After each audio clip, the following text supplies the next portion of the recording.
Doctor Sadaf Ahmed نے UNESCO کے teacher development program میں پاکستان کی نمائندگی کی۔ جامعہ کراچی کی ایسوسی ایٹ پروفیسر وزیراعظم یوتھ ڈیولپمنٹ پروگرام کی focal point doctor Sadaf Ahmed نے چین میں منعقد ہونے والے UNESCO belt and road whole person teacher development program میں پاکستان کی نمائندگی کر کے ملک کا نام روشن کیا۔ یہ اعزاز اس بات کا غماز ہے کہ ڈاکٹر صدف احمد دنیا بھر سے منتخب ہونے والے صرف 40 شرکاء میں شامل تھیں۔ یہ 20 روزہ جامعہ تربیتی تبادلہ پروگرام بین الاقوامی معلمین کو ڈیجیٹل دور میں تعلیم کے جدید طریقے سمجھنے کا موقع فراہم کرتا ہے۔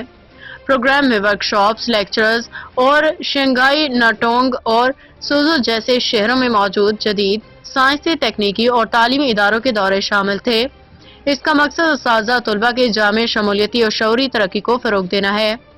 ڈاکٹر صدف نے پروگرام کے دوران بھرپور انداز میں حصہ لیا۔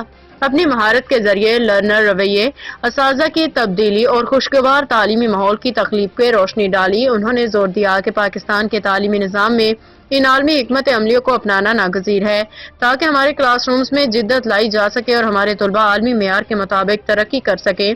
اپنے تجربے پہ بات کرتے ہوئے ڈاکٹر صدف احمد نے کہا، یہ پروگرام بین الاقوامی معلمین کے لیے ایک شاندار موقع تھا جہاں ہم نے نئے تدریسی طریقے سیکھے اور مل کے تعلیم کے مستقبل کو اپنے اپنے ممالک میں اگلی نسلوں کے لیے تشکیل دینے کا عزم کیا۔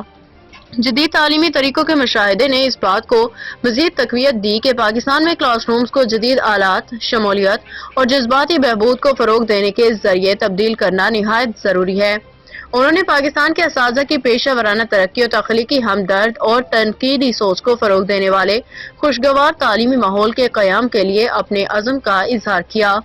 یونیسکو کے گلوبل ایجوکیٹر نیٹ ورک کے تصدیق یافتہ رکن بننے کے بعد ڈاکٹر صدف احمد بین الاقوامی تعلیمی رجحانات کے ساتھ پاکستان کو جوڑنے کے لیے پرعزم ہیں۔